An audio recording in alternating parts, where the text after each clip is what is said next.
September 10, 2025. Utah Valley University, Orem, Utah. A midday debate shattered by gunfire. Conservative activist Charlie Kirk is shot and killed.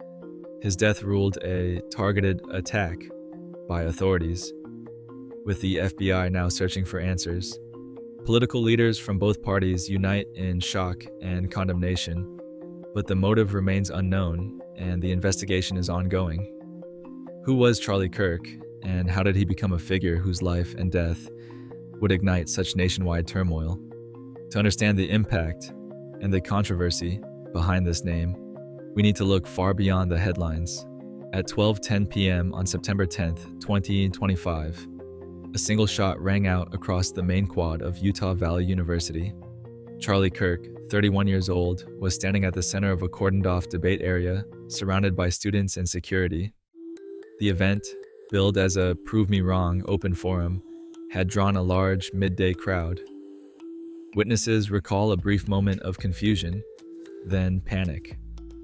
Security personnel rushed to Kirk's side, shielding him and pulling him away from the open space. The area was cleared within minutes as law enforcement and emergency medical teams converged on the scene. University officials initiated an immediate lockdown, instructing students and faculty to shelter in place. Local police, joined by campus security, began searching for a suspect described only as dressed in dark clothing, possibly moving quickly across the north end of campus. 2 individuals were detained in the initial sweep, but both were released after questioning. First responders transported Kirk to the nearest hospital, where he was pronounced dead. The Utah Department of Public Safety classified the incident as a targeted attack, but cautioned that the investigation remained in its early stages. No suspect had been publicly identified by the following morning. The FBI joined the search, lending resources to state and local authorities. Throughout the afternoon, the university maintained a campus-wide lockdown. Students and staff were evacuated in small groups, their belongings searched as a precaution. The crowd that had gathered for the debate dispersed under the watch of heavily armed officers. TPUSA, the organization Kirk co-founded, released a brief memorial statement and suspended all upcoming events. Their message called for privacy for Kirk's family and urged supporters to refrain from speculation. Media outlets reported on the shooting throughout the day, but official sources provided only the confirmed time of the attack and the ongoing status of the investigation. As of September 11th, 2025, the motive for the shooting remained unknown. Law enforcement continued to appeal for tips from the public, with the investigation still active and no arrests announced. The university community, shaken and unsettled, began the process of resuming classes under heightened security. Federal investigators arrived on campus within hours, their presence underscoring the seriousness of the case. The FBI confirmed its involvement late that afternoon, coordinating with state and local law enforcement. Agents canvassed the university grounds for evidence, collecting security footage and interviewing witnesses in rapid succession. The Utah Department of Public Safety issued a statement reiterating that all leads were being pursued and that the public should avoid speculation about the motive or identity of the shooter. By sunset, the incident had drawn national attention. Statements condemning the attack came from both Republican and Democratic leaders, each emphasizing the need to reject violence in public life. Utah's governor described the shooting as an affront to democratic values, while members of Congress from both parties called for unity and restraint. The White House issued a brief message expressing condolences to Kirk's family and urging respect for the investigative process. On social media, the term assassination began trending, fueled by posts from prominent figures and news organizations. Law enforcement officials, however, stopped short of using that label in their official briefings. Instead, they described the event as a targeted act, with the investigation still in its early stages. Campus organizations, including student government and faculty senate, circulated open letters decrying political violence and calling for renewed commitment to civil discourse. National advocacy groups, from the American Civil Liberties Union to the Foundation for Individual Rights and Expression, issued coordinated statements warning of the dangers posed by escalating hostilities on college campuses. Within hours, the university's counseling services extended hours and added crisis support teams for students and staff. Security protocols were reviewed, and additional officers were stationed at entrances and gathering points across campus. The scale of the response reflected a broader anxiety. In a country already strained by political polarization, the killing of a nationally recognized activist during a public forum set off alarms well beyond Utah. The question of who Charlie Kirk was and what forces his life and death represented quickly became a matter of national debate. Charlie Kirk was born on October 14, 1993, in Arlington Heights, Illinois, a suburb northwest of Chicago. His father, Robert Kirk, worked as an architect. From an early age, Charlie displayed a restless energy that set him apart in both the classroom and on the field. At Wheeling High School, he balanced varsity sports with student government, earning a reputation for persistence and a knack for debate. Teachers and classmates described him as energetic and polarizing, someone who relished argument and rarely backed down from a challenge. In 2010, while still a teenager, Kirk submitted an essay to Breitbart.com. The piece, focused on what he saw as liberal bias in school textbooks, caught the attention of conservative media circles. The essay's publication marked his first moment of national exposure, and it quickly led to invitations on local talk radio and conservative news outlets. By his senior year, Kirk was making regular appearances on television, including a segment on Fox and Friends where he criticized federal education spending and argued for a smaller government. These early spots showcased his comfort with the spotlight and his willingness to take on adult political debates while still in high school. Kirk's ambitions extended beyond the classroom. He applied to West Point only to be placed on the wait list. Rather than enroll in a traditional college, he announced his intention to pursue activism full-time. The decision was public and deliberate.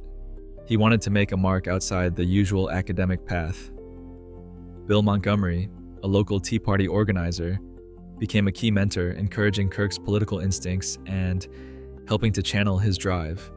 By the time he graduated in 2012, Kirk was already a familiar name in Illinois political circles, known for his focus on free market ideas and his eagerness to debate anyone who would listen. These formative years shaped the worldview that would define his next steps. In June 2012, Charlie Kirk, just out of high school and still living in the Chicago suburbs, set his plan into motion. With advice from Bill Montgomery, a Tea Party activist who had become both mentor and strategist, Kirk filed paperwork to create Turning Point USA. The organization's stated mission was direct: to identify, educate, train, and organize students in support of free markets, limited government, and individual liberty. Kirk's vision was national in scope. He wanted to build a grassroots network that could compete with established groups on college campuses, but with a sharper digital edge and a relentless recruitment drive. Launching a new advocacy group required more than ambition. Early that summer, Kirk traveled to major conservative gatherings, including the Republican National Convention, to pitch his idea. At one such event, he met Foster Friess, a Wyoming investor and longtime donor to conservative causes. Friess listened to Kirk's proposal, a plan to set up tables at universities, map campus political leanings, and build a database of young activists. Impressed by the clarity of Kirk's pitch, Friess provided an initial 5-figure donation, documented in donor emails and later acknowledged in IRS filings. This seed money gave Turning Point USA its first operating budget and allowed Kirk to print materials, launch a website, and hire a handful of part-time staff. The organization's early blueprint, outlined in its founding documents and IRS Form 990, called for rapid chapter growth. Kirk and Montgomery drafted a pitch deck that detailed plans for outreach at dozens of colleges within the first year. The emphasis was on face-to-face engagement, tabling, debates, and recruiting student leaders, paired with a digital strategy to amplify their message. TPUSA's initial resources were modest, but its ambitions were clear. From the outset, Kirk positioned himself not just as a political commentator, but as an organizer intent on reshaping the landscape of campus activism. The group's formal launch in the summer of 2012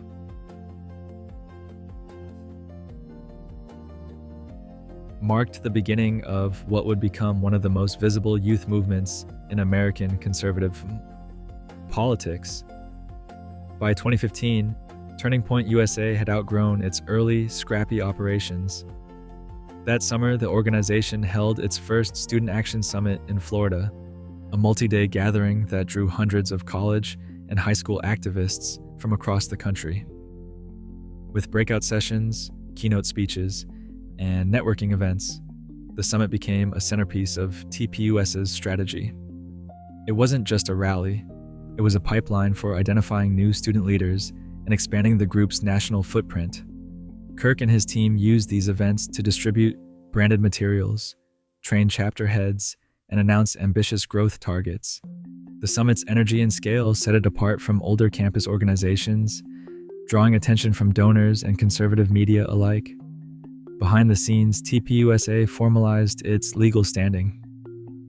In 2014, the group secured federal recognition as a 501c3 nonprofit, a status that allowed it to receive tax-deductible donations and reinforced its claim to educational, rather than purely political, programming.